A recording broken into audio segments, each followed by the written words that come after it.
Hey everybody, Joseph Rothschild here, aka Mono Bluetron, back again with another episode of 10-Minute Testing.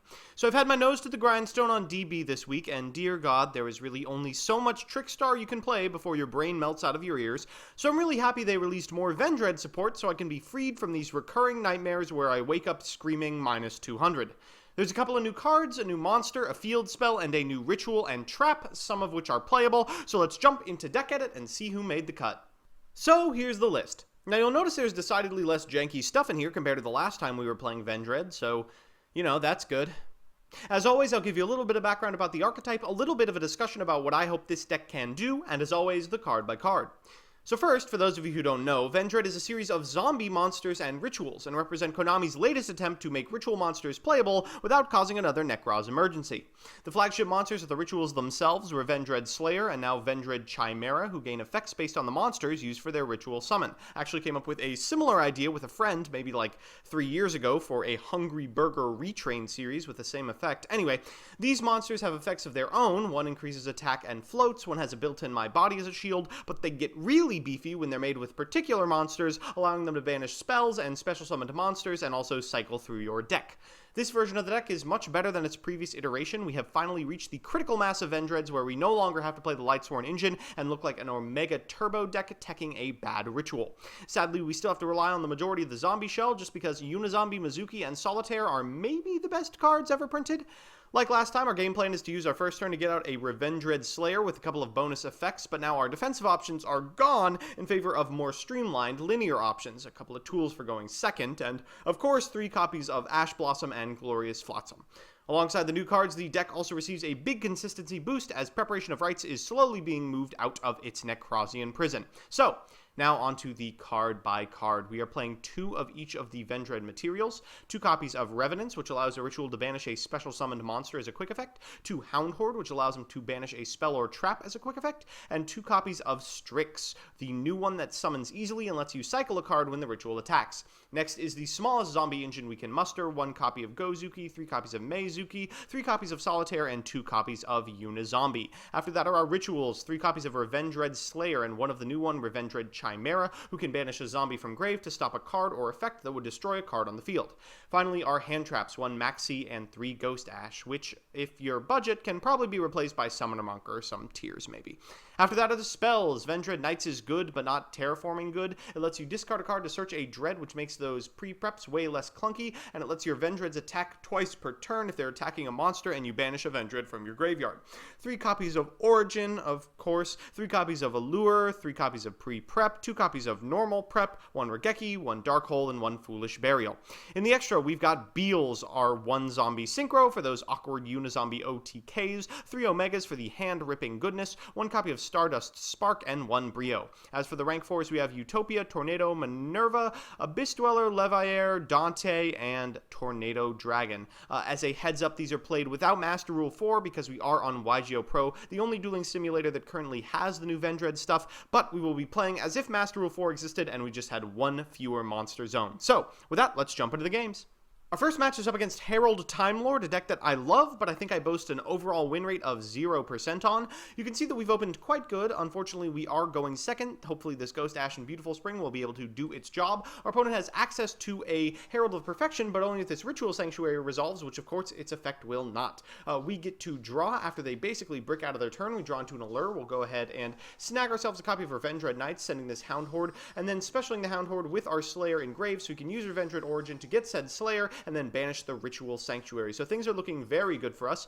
Unfortunately, we do not really have a very good out for any of the Time Lords just because they're, well, normal summoned. So he's going to go into Mataion. That returns all of these cards to our hand. We take 600, then he'll pass it back. I guess we can maybe make something happen. We'll start by using pre-prep, which is a pretty sick rip, then discarding this Gozuki so we can special this Revenants from hand, normal summoning the Meizuki, going into a Slayer off of Mizuki and Revenant, so we'll be able to banish a card, and then passing it back. Our opponent gets into another Ritual Sanctuary and puts the Time Maiden back on his side of the field. We will banish said Time Maiden, and they normal summon the only other Time Lord left in their hand, Zaphion. But Zaphion doesn't do a whole lot against us. We'll go ahead and go into uni-zombie, use uni-zombie's effect in order to send a Mizuki, use Mizuki to get back Go Zuki, the classic Zuki combo, get a Strix to grave, which immediately specials, and end on an Omega.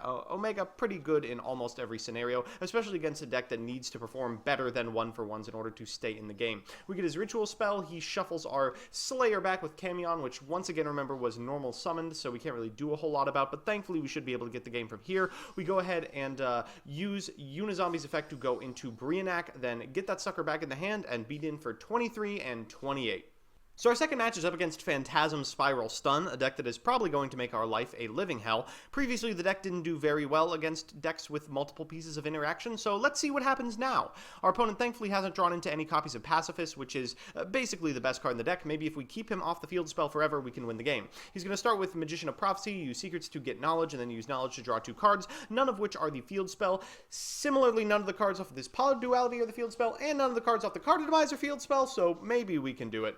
We'll start by activating the pre-preparation of Rites, getting ourselves a Slayer and the Ritual Spell. We'll then discard the Slayer to get ourselves a Hound Horde. He Blind Runations. We'll get the copy of Hound Horde back, but it gets Blind Runationed again, so we're going to end our turn on a preparation of Rites and no Ritual Summon. Our opponent's going to Pot of Duality and unfortunately does find the Terraforming. We can Ghost Ash it, but they activate Solemn Strike, and now we're going to have to deal with Pacifists. That's not a very, not very good for us. So we don't really have any choice but to trigger it. Unfortunately, we're going to fire off this pre-prep that gives him, of course, a token. We will maxi, so we at least get to draw a card off of said token.